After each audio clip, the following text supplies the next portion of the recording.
So it's been a minute for me, so I need to refresh myself. Let's see here. It's been a bit, surgery. I'm working on various recovery type stuff, but mostly mended now. Try to get back in the swing of this sort of thing. See that my squad. Just to rehab this. That's where I want. That's the code. Let's start with the codex. In the early 2160s, the Alliance began aggressive colonization of worlds in the Skyllian Verge, much to the dismay of the Batarians, who had been developing the region for several decades.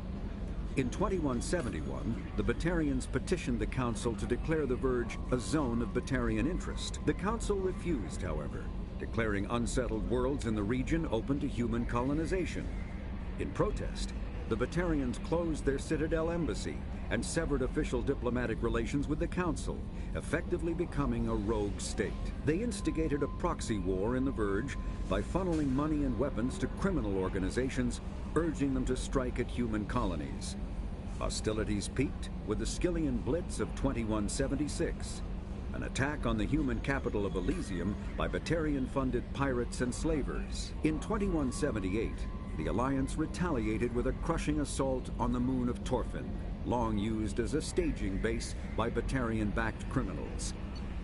In the early 2160s, the Alliance began aggressive colonization of worlds in the Skyllian Verge, much to the dismay of the Batarians, who had been developing the region for several decades. In 2171, the Batarians petitioned the Council to declare the Verge a zone of Batarian interest. The Council refused, however, declaring unsettled worlds in the region open to human colonization. In protest, the Batarians closed their Citadel embassy and severed official diplomatic relations with the Council, effectively becoming a rogue state.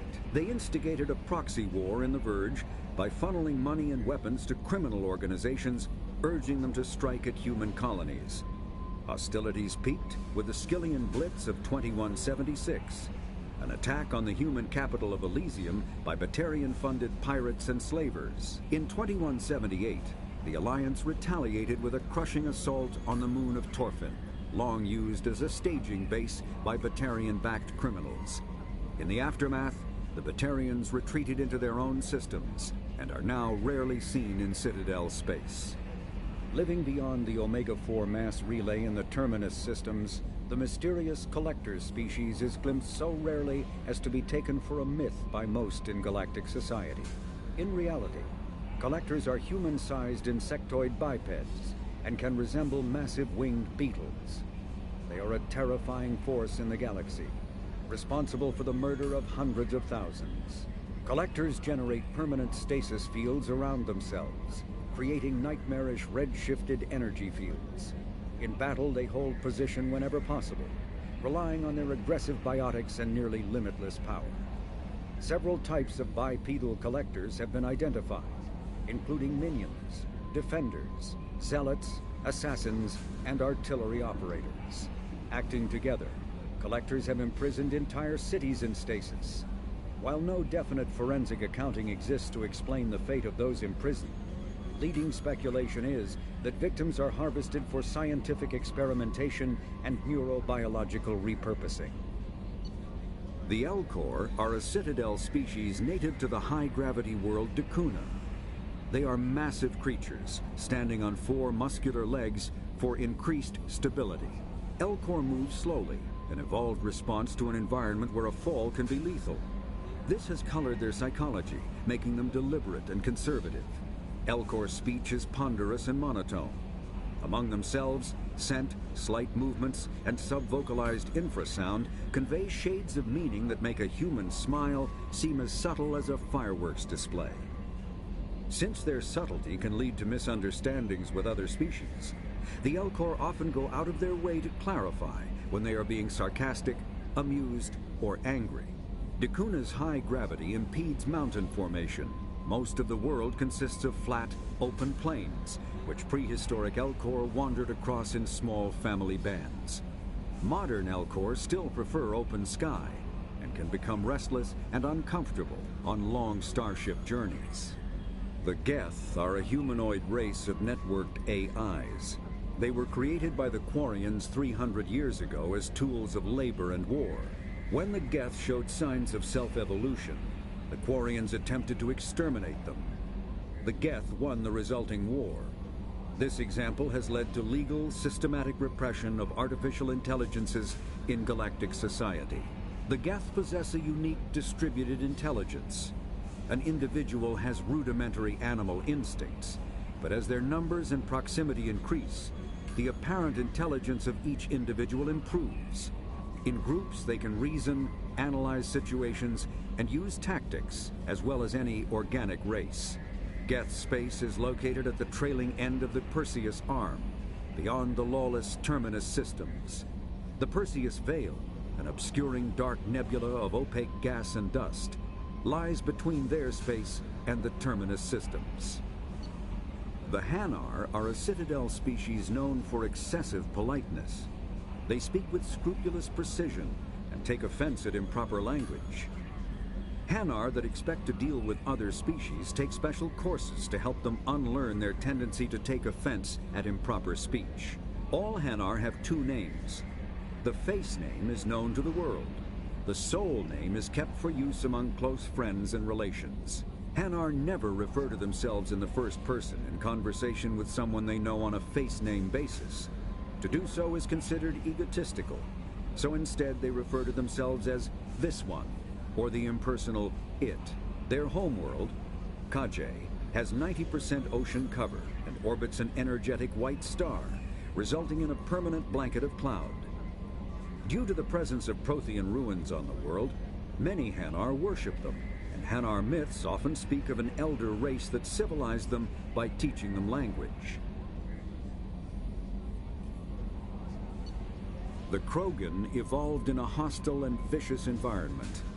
Until the invention of gunpowder weapons, eaten by predators was still the #1 cause of Krogan fatalities.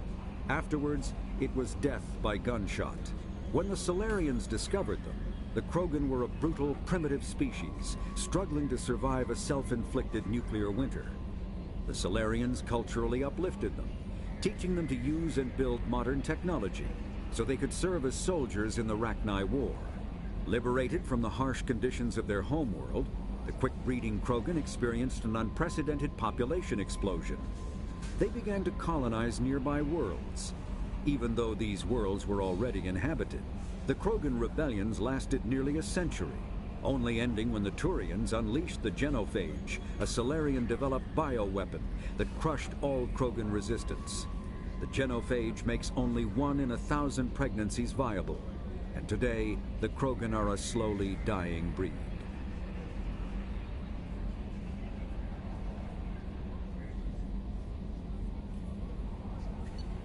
Hovering tanks resembling a cross between an octopus and a giant crab, Praetorians are well-armored killing machines of mysterious origin. Praetorians employ redundant systems from the multiple humans encased within them. Armed with eye-mounted particle beams and capable of attacks at close range, they teleport to evade attack while regenerating their shields. Within hours after death, the organic components of Praetorian corpses disintegrate into a denatured pus, while their mechanisms turn to ash. One specimen, autopsied within minutes of death, reveals a clue. Hovering tanks resembling a cross between an octopus and a giant crab, Praetorians are well-armored killing machines of mysterious origin.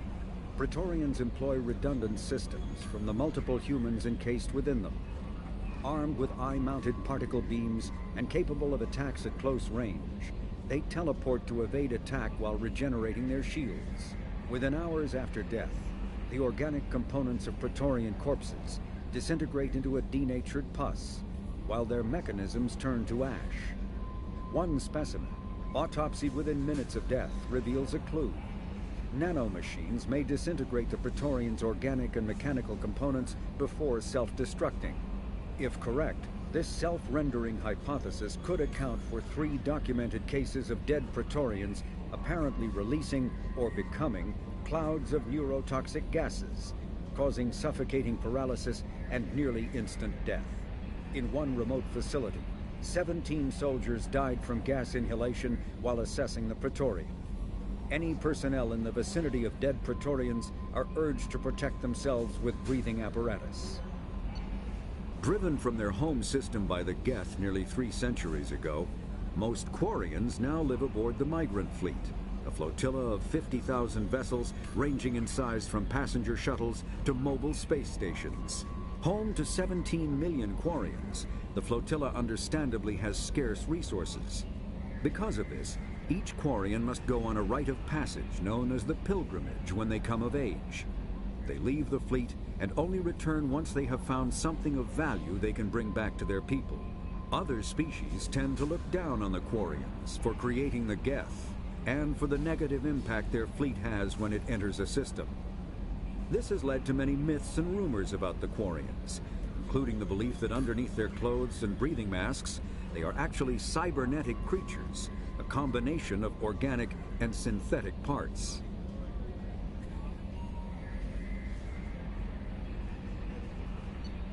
A myth common to several cultures in the galaxy. Reapers were imagined to be space monsters who consumed entire stars. Archaeologists and mythologists attempting to uncover sources for such myths have yielded little, except interstellar religious themes of all-consuming devils common to primitive cultures. The Volus are a member species of the Citadel with their own embassy, but they are also a client race of the Turians. Centuries ago, they were voluntarily absorbed into the hierarchy, effectively trading their mercantile prowess for Turian military protection. Erun, their homeworld, lies far beyond the normal life zone of its star. However, the world has a high-pressure greenhouse atmosphere that traps enough heat to support an ammonia-based biochemistry.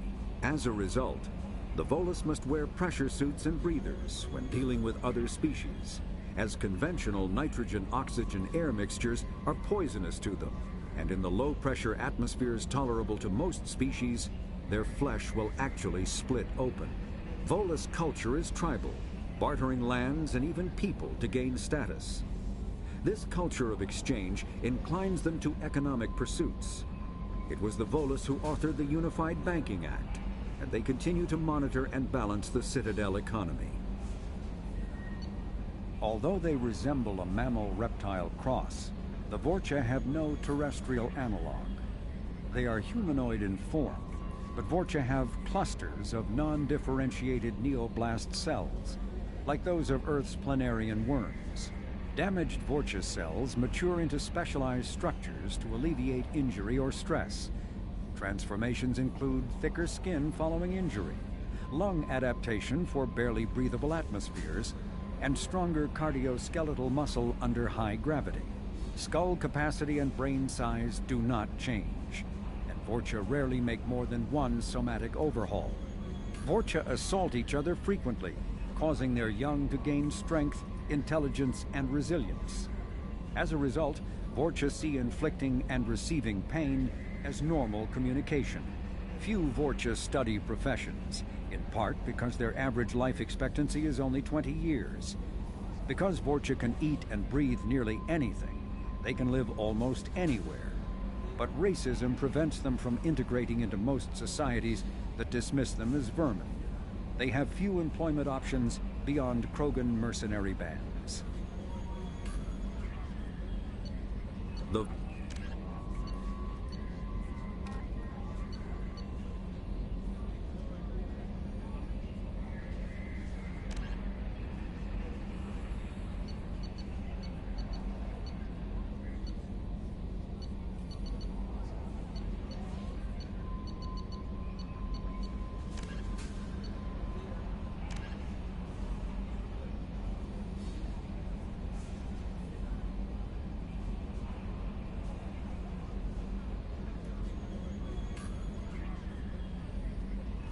Oh, he's not going to read. So I'll be.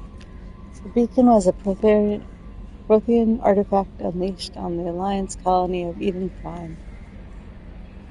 Its resemblance to the Prothean data banks recovered on Mars provoked immediate interest from the Alliance and the Citadel. It proved to be a solid-state data storage device, part of a galaxy-spanning comm network similar to the modern extranet. Oh, hey baby girl. No.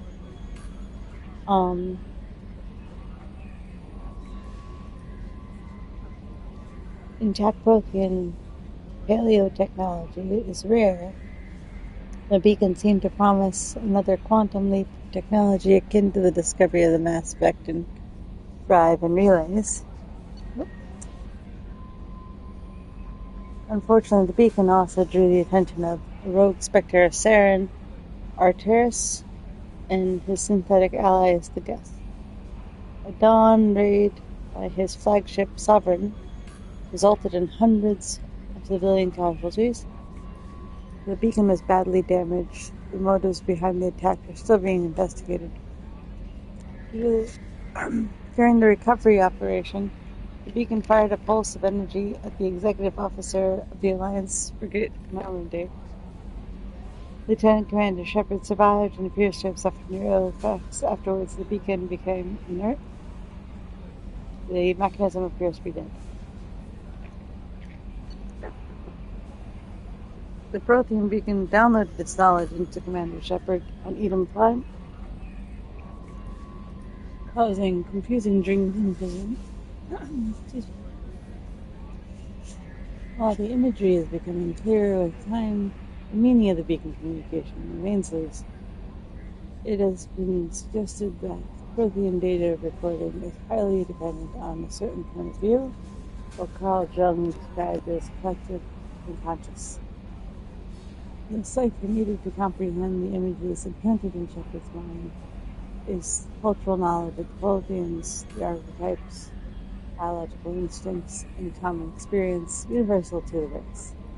Since Protheans have been dead for millennia, it would be impossible to acquire this. Despite all the evidence confirming the existence of the Prothean, little is known about their culture and society. From time to time, dig sites will yield new clues, but after 50,000 years of decay, little of value is left. Recent research has focused on the discovery of Prothean databases. On their own, they are frail and rarely found in one piece. Occasionally, however, a hacked disk can be discovered within a console or device. To date, over 3 dozen disks have been recovered, and a few of those have been restored to the point where researchers can begin to analyze. Though it may be some time before scientists discover a way to transfer that data off the disk, they are currently considered the most tangible leads for learning more about Prothean culture. After 20 years of manned research outposts and nearly a century of robotic exploration, the European Space Agency's Lowell City became the first permanent settlement on Mars in 2103. Within a decade, the United States and China had founded a permanent settlement as well. In the South Polar region, Prometheus Plan developed a Bermuda Triangle reputation. Satellites detected the intermittent mass concentrations and magnetic field shifts. In 2148, prospectors working near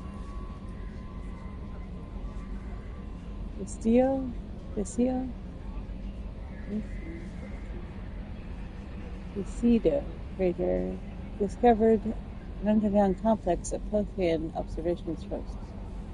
The odd phenomenon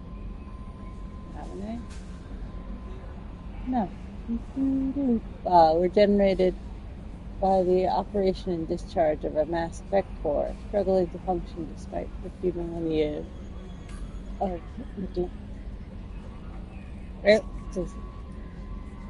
Earth was electrified by the news. Humanity was unequivocally not alone. While courts battled over who owned the ruins, the international science community coordinated a massive effort to access, translate, and interpret the databanks recovered from the facility. Proved to be a bioscience observation post built when Homo sapiens were first evolving on Earth. While motives of the person were not certain, translated records indicate that the facility faculty was in regular communication with automated observation platforms in Earth orbit around the lunar near side. Half dozen Mass Effect spaceships found in the facility were presumably used for first-hand observation. The Rachni are now extinct, except that safe. The Rachni once threatened every species in considerable space. Over 2,000 years ago, explorers foolishly opened a mass relay to a previously unknown system and encountered something never seen before or since, a species of spacefaring influx guided by a hive mind intelligence. Unfortunately, the Rachni were not peaceful, and the galaxy was plunged into a series of conflicts known as the Rachni Wars. Attempts to negotiate were futile, as it was impossible to make contact with the hive queens that guided the race from beneath the surface of their toxic homeworld. The emergence of the Krogan ended the Rachni Wars. Bred to survive the harshest environments, the Krogan were able to strike the queens in the Laris and reclaim conquered council worlds. But when the Krogan fleets pressed them back to their homeworld, the Rachni refused to surrender, and the Krogans eradicated them from the galaxy.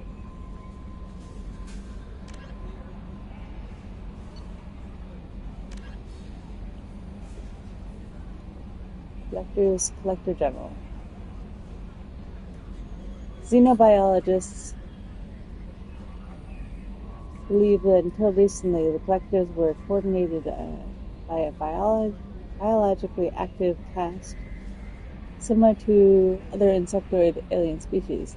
New evidence suggests the collectors have a single commander, the so-called Collector General, that has never been seen on the battlefield. Instead, it selects its minions as a remote platform for its consciousness. In the process, it has been likened to a biological hack or a cybernetic version of demonic possession.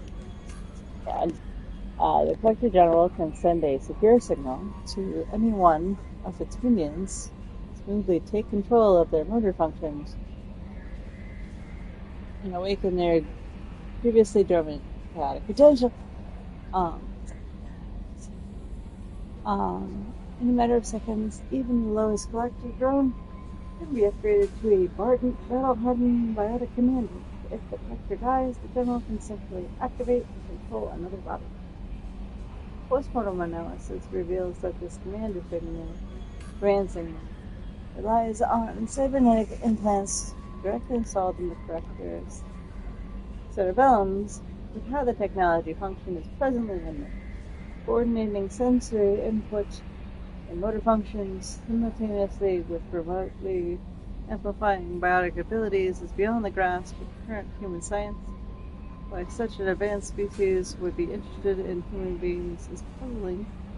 More disturbing still, the victims of the collector say that the general has spoken to them, referred to itself by human name, Harbinger.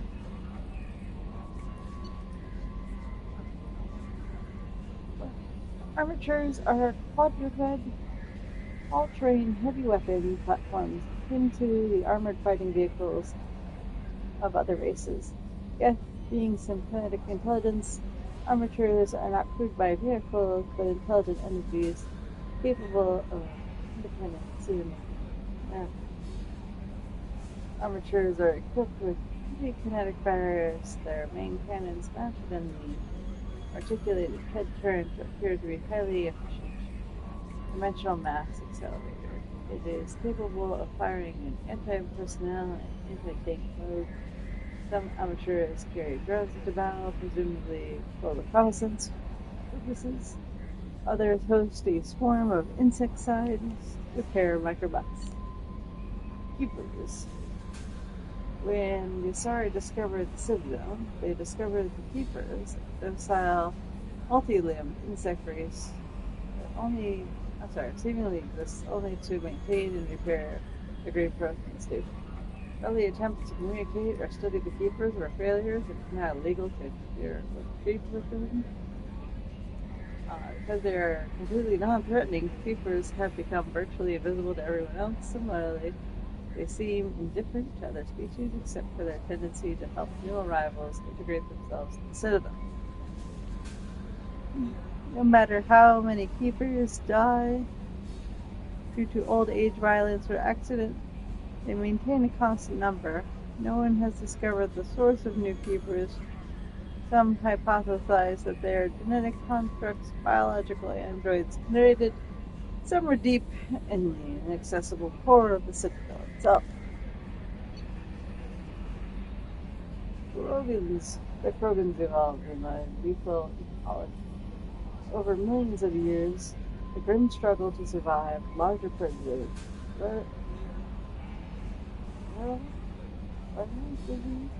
and resource scarcity on the homeworld.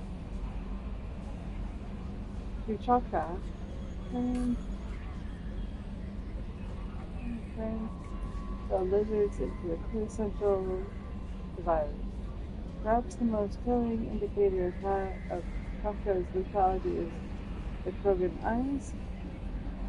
Although they are a predator species by any standard definition, their eyes evolved to be wide-set as Earth prey species like deer and cattle. Krogan eyes have a 240-degree arc of vision, better suited to spotting enemies, sneaking up on them than for pursuit. Okay. That's a good point. Physically, the Krogan are nigh indestructible with a tough hide, impervious to any melee weapon, sort of a molecular blade. They feel pain, but it does not affect their ability to concentrate. They have multiple functioning examples of all major organs, and can often survive the loss of one or two of any type. Rather than a nervous system, they have electronically conductive secondary circulatory system. Krogans never be paralyzed. Some of this fluid it can be replaced with the body in time.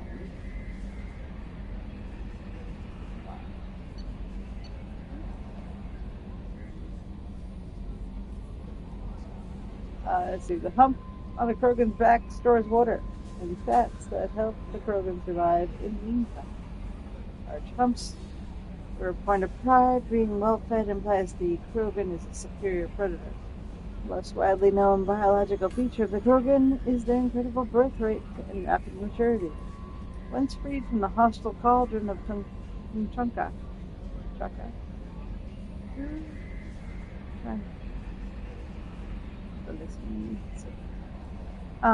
the Krogan population swelled into numberless hordes. Only the genophage kept them from outbreeding the combined council races. Now the rare Krogan females capable of bringing a child to term are treated like strategic resources. Warlords will trade them at diplomacy or more frequently fights. War is over them. Krogan blood rage.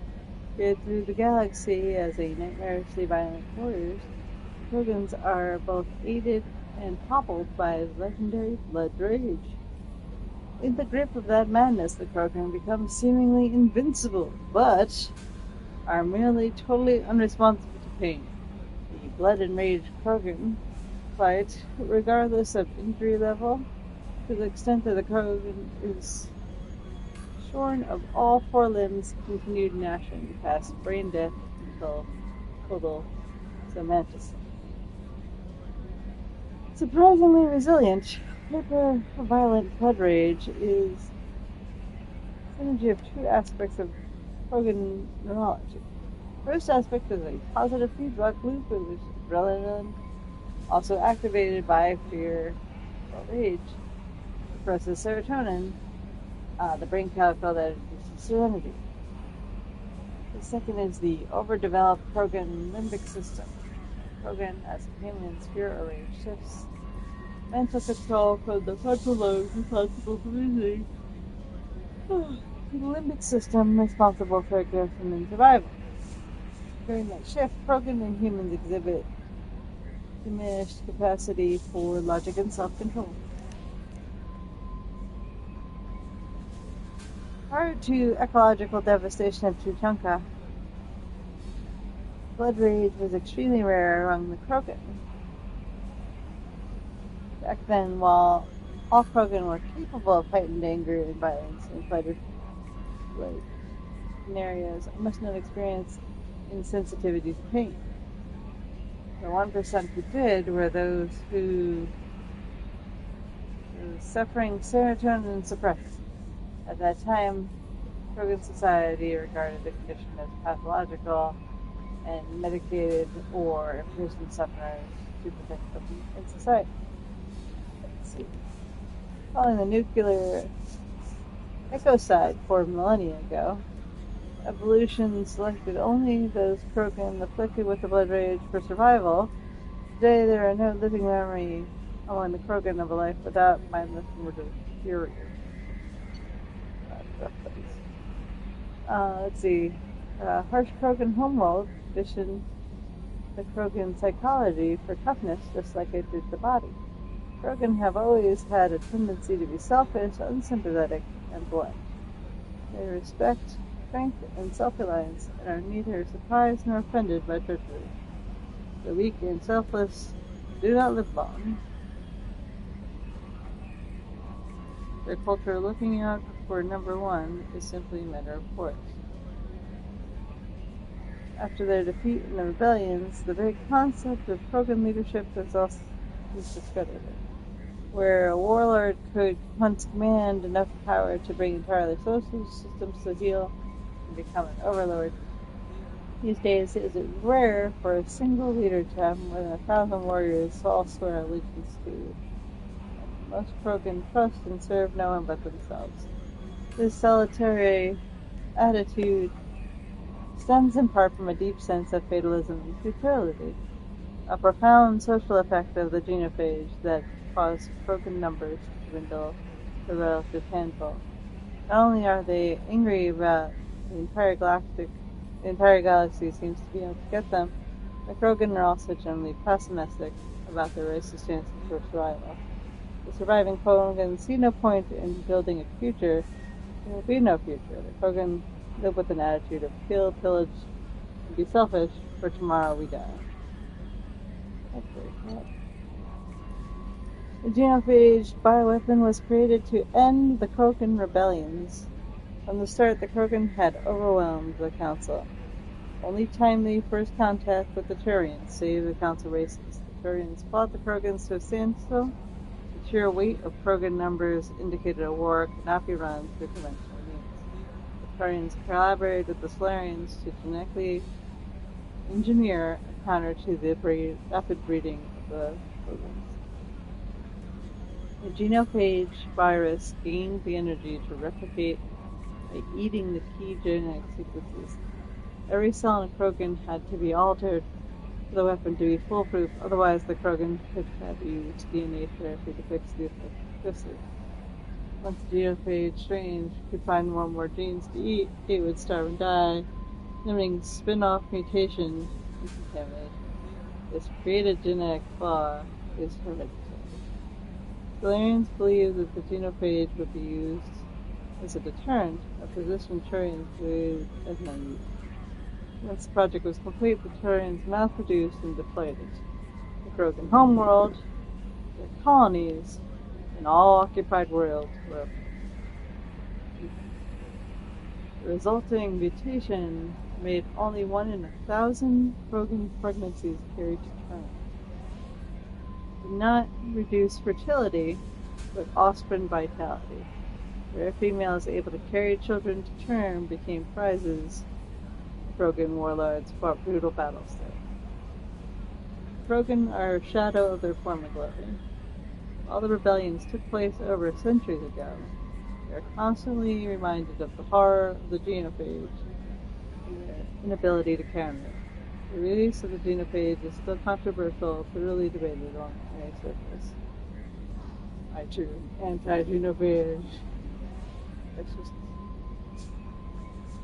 I don't have a better answer, but I don't feel like that was the right one. It's super fucked up that they still, like, what they're saying is that they didn't reduce the fertility. So, like, they still get pregnant, they still carry their babies.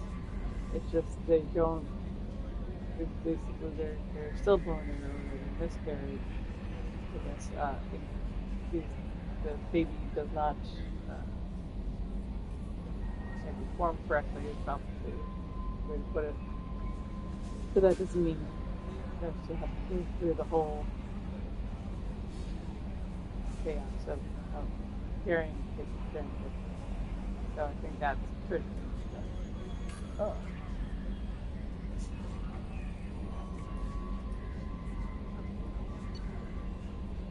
Krogan rebellions. After the Rakhine War, quick breeding Krogan expanded at the expense of their neighbors. Warlords leveraged their veteran soldiers to seize living space while the council races were still great. Over the centuries, Krogans conquered world after world. There was always just one more needed. And the council finally demanded the withdrawal from the sorry colony of Lucia. Krogan overlord Kradak stormed off the citadel, daring the council to take their world back. But the council had taken precautions. The finest STG operators and the sorry huntresses had been drafted into an observation force, the Office of Special Tactics and Reconnaissance. Inspectors opened the war with fling strategic strikes. Krogan planets went dark as computer viruses flooded the extranet, sabotaged antimatter refineries, disappeared in blue-white annihilation. Headquarters stations.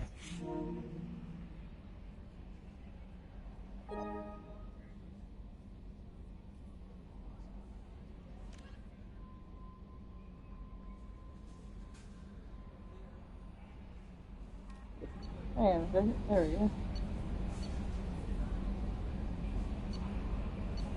Where were we? In the No.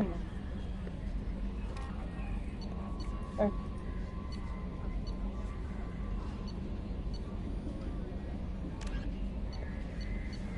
Here we go.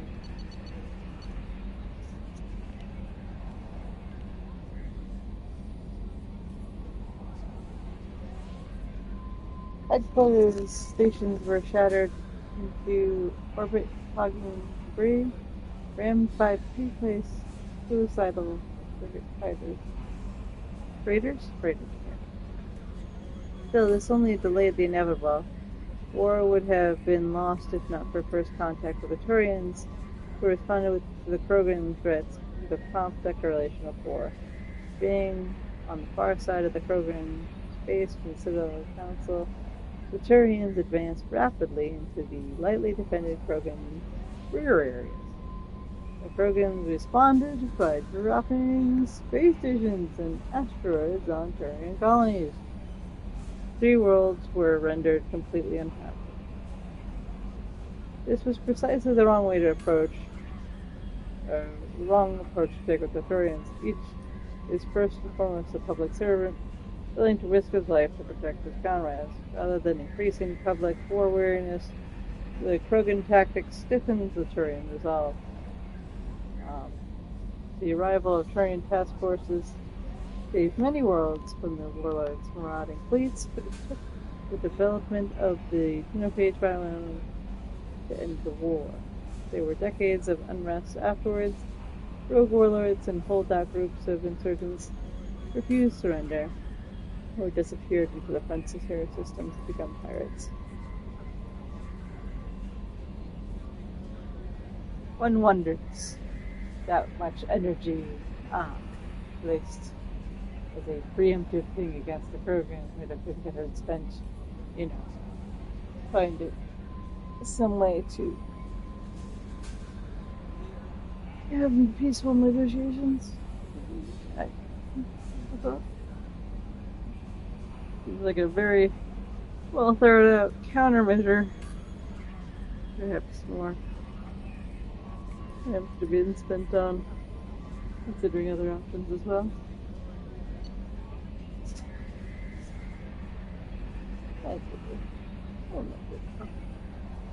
Let's see. Military doctrine. Traditional Chogan tactics built on eternal mass unit warfare. Equipped with cheap, rugged gear, troop formations were powerful but inflexible. Command and control was very centralized. And soldiers in the field who saw a target contacted the commanders behind lines to fire support. Since the Genophage, the Krogan can no longer afford casualties of the old horde attacks. Battle masters are a match for any 10 soldiers from the species. Be a battle master's killing of the science.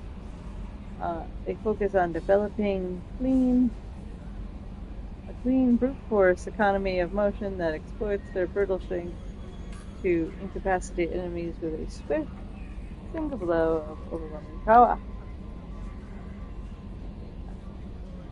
This change of focus from mass unit warfare to maximal efficiency has increased the employment demand in the fields of security and for hire. Due to unsavory reputation of the Krogan, most of these jobs are on the far side of the belt. Battlemasters are not fit and polished, but they do believe in well armed and equipped, preferably with a gun for each limb. 4? 5, if you're counting the tail? They are callous and brutal, but methodical and disciplined. They use any means at their disposal to achieve their goals, no matter how reprehensible. Ostentation and genocide are acceptable means to ensure quiet occupation with few Krogan casualties. Krogan serving in Saren's forces appear to be returning to the old style of mass attritional combat. They work in close cooperation with supporting Geth units who fill the roles of combat drones and other arms. Let's see. Biotics are rare amongst the Krogans. Those that exist are viewed with suspicion and fear. The Krogans see this aura of fear as a useful quality for an officer, often promote them. Combat drones and other high-tech equipment are likewise in short supply. Quarian's economy. The migrant fleet has little economic base, operating a state of perpetual hand-to-mouth. While Quarian ships included light manufacturing and assembling plants, they lack heavy industries such as refining and shipbuilding. The fleet has tankers for water purification and oxygen tracking, but the space-intensive nature of agriculture limits fleet's production. A single disaster could destroy the fragile balance. The Quarians earn income in creative ways because the government is obligated to provide food, water, air, and medical support for every individual. The Conclave strategically determines the course of the fleet to bring in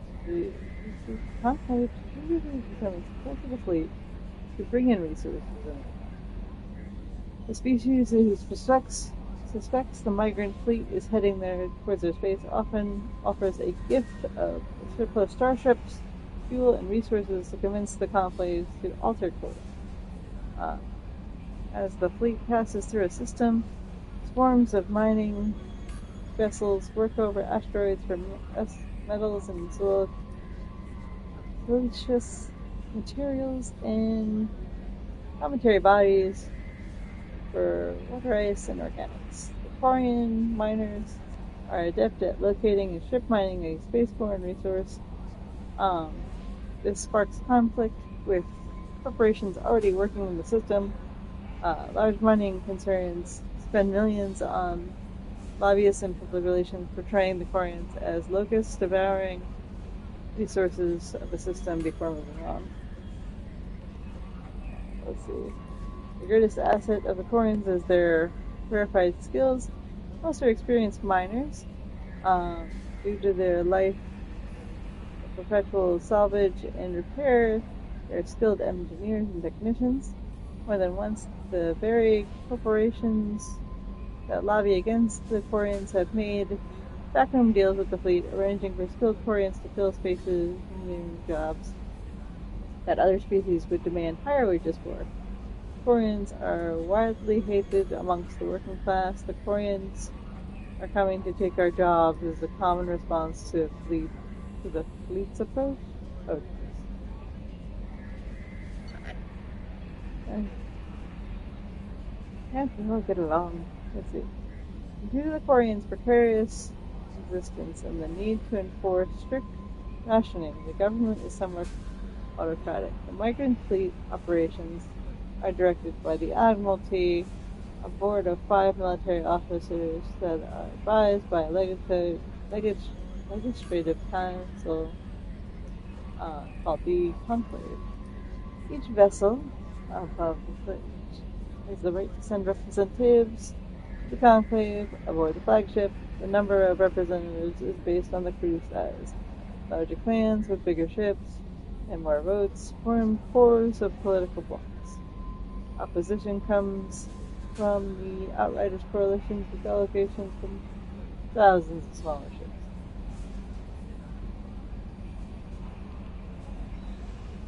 The Admiralty defers to the Conclave's decision in most circumstances. However, if all 5 members agree that a Conclave decision jeopardizes the survival of the fleet, and they cannot get the Conclave to address their concerns, they have the right to summarily overturn the legislative decision.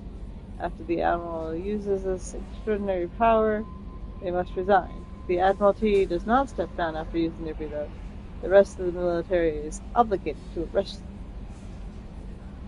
Each ship captain has authority over his vessel, but is advised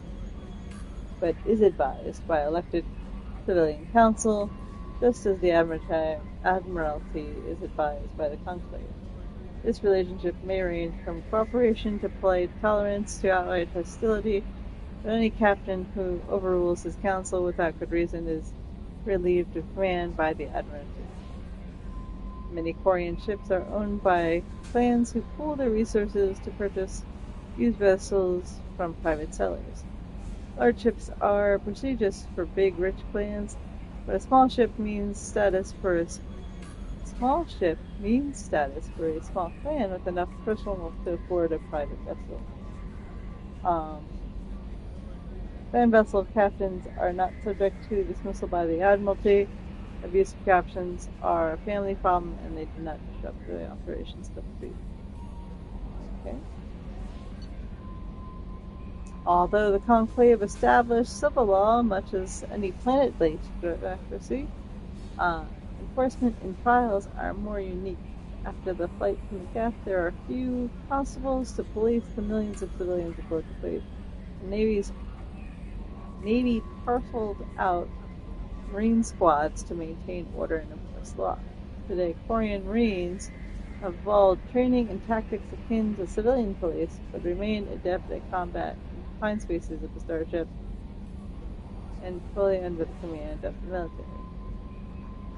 Once taken into custody, the accused is brought before the ship's captain for judgment. While the ship's council may make a recommendation, tradition holds the captain has absolute authority in matters of discipline. Most are lenient, assigning additional or more odious maintenance tasks aboard the starship. Persistent reditists are accidentally left on the next habitable world. This practice of abandoning criminals on other people's planet is a point of friction between the Quarians and the systems they pass through. Captains rarely have another choice, with the space and reserves at premium. Reporting a non-productive prison population is not enough. In the early years, many Quarian freighters were armed and used as irregular privateers.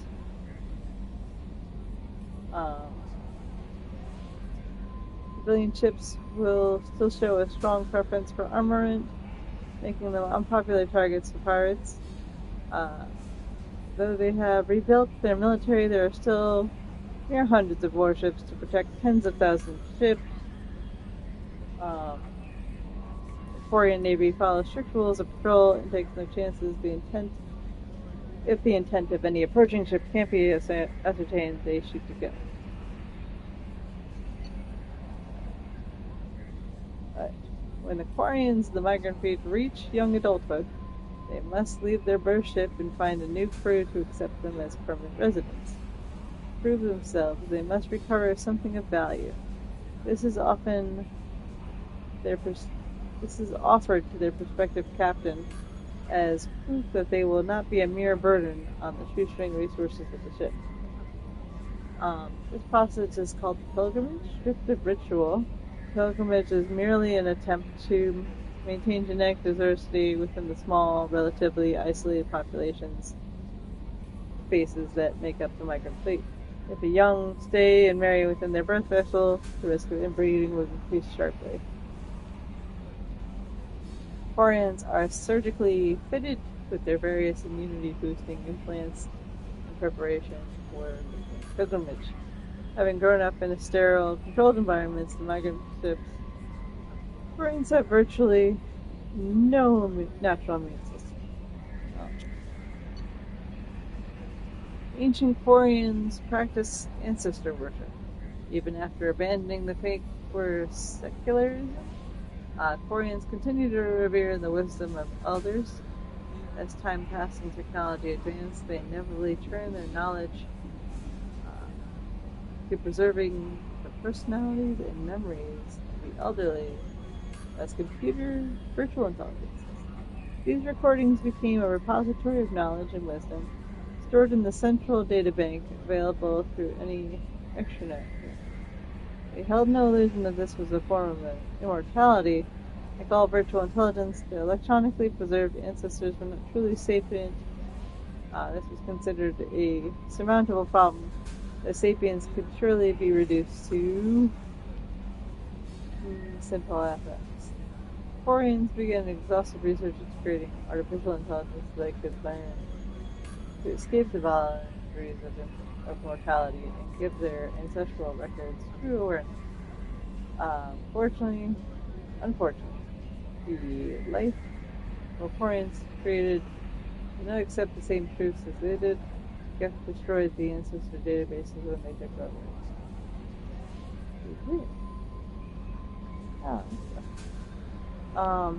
In the centuries since they have evacuated their homeworld, most Quarians have returned to religion in various forms. Many believe that the rise of the Geth and destruction of their ancestor was chastisement for arrogantly forsaking the old ways and venerating self-made idols. Others have a more philosophical outlook, believing that their race was indeed arrogant, but no supernatural agency lay behind the Geth revolt. Rather, the Quarians' actions wrought with their own doom. Either way, every Quarian would agree that their own hubris cost them their homeworld. Alright.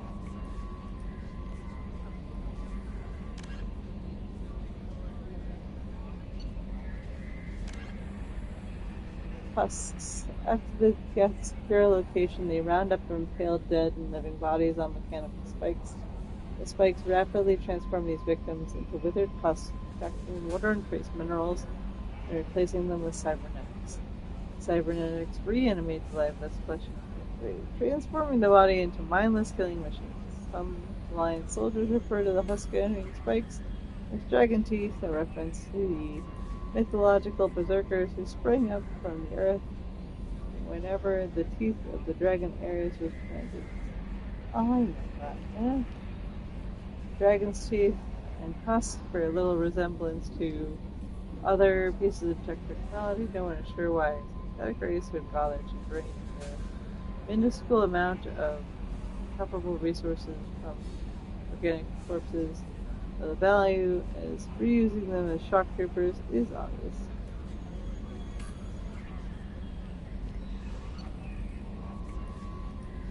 Though the exact fate of the species captured by the collectors is unclear, humanoid appearance in the scions. Humanoid appearance in scions. You have a ghastly crew. The scions' frame skull are similar to that of a human or Asari, but the bone structure is overlaid with metallic resin. Posthumous examination of the body reveals that a skin tone resembling that of a reaper husk, but their transformation process seems more extensive. Like husks, they are cybernetically modified on a nanoscale so that they can operate even in hard vacuum. Poses rather than veins and muscles join major portions of the body. The arm is once more replaced with a construct that fits a long-range rifle, turning the creature into a humanoid weapon platform, a fleshy sack supported by the creature's back and head. Okay. These sacks contain brain matter, spinal tissue, too much to have come from just one victim. The indications in science. This indicates scions are an amalgamation of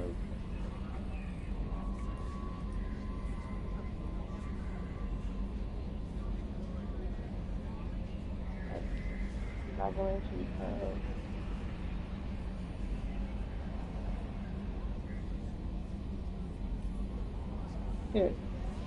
Several individuals, primarily one primary victim providing the frame, and several secondaries providing flesh for a decentralized semi-mechanical nervous system.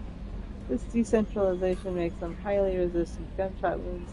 Even a headshot is not a certain kill. The scion's weapons, however, indicate the scion retain some living tissue, or at least some of the same electronical reactions as those of the human biotic. The weapon creates a powerful WAP effect, which is consistent with the ESO nodules visible in the scion's expansive nervous system. Given the rarity of human biotics, it seems that these dust-form ESO nodules are depleted from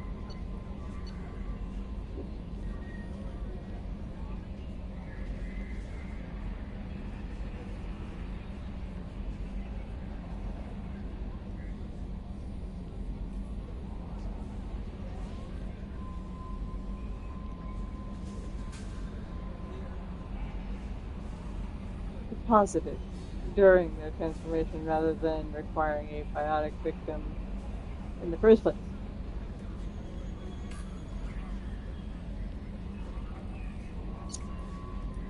Threshermons are subterranean carnivores that spend their entire lives eating or searching for something to eat. Threshers produce spores and can lie dormant for millennia, yet are robust enough to survive prolonged periods of deep space and atmospheric re-entry. As a result, thresher spores appear on many worlds, spread by previous generations through travel. The body of the thresher will never entirely leave the ground, only the head and tentacles.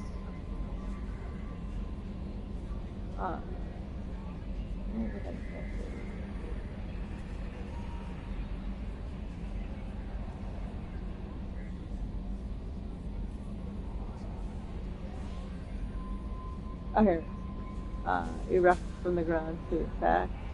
In addition to physical attacks, threshers have the ability to project toxic chemical and bursts of ultrasonic software. That's fun. Sparren are omnivorous creatures. with the preference for living prey. Originally native the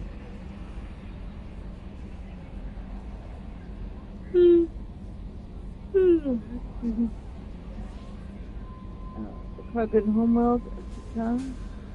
They are like most forms from Chitana, savage, clannish, and consummate survivors.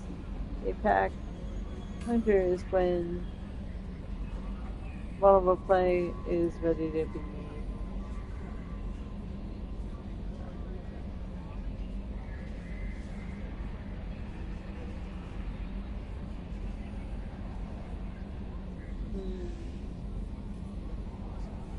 Sorry, I'm losing speed here. This is gonna have to be awesome. Baron are omnivorous with preference for living. Originally native to the Krogan homeworld of Tuchanka, they are like most life forms of savage class and consummate survivors. They pack hunters when vulnerable prey is readily available and become scavengers when outnumbered or class. Their supreme adaptability, demeanor, and rapid breeding cycle have made them ubiquitous and dangerous pests on many worlds, virtually everywhere. The Krogan have been barren infestation of followed, wreaking havoc on the natural economy. Krogan have a love-hate relationship with the Baron for millennia, eternally fighting them for territory and embracing them as treasured companions. To this day, Krogans raise them as beasts of war, a summon a common emptiness of Baron.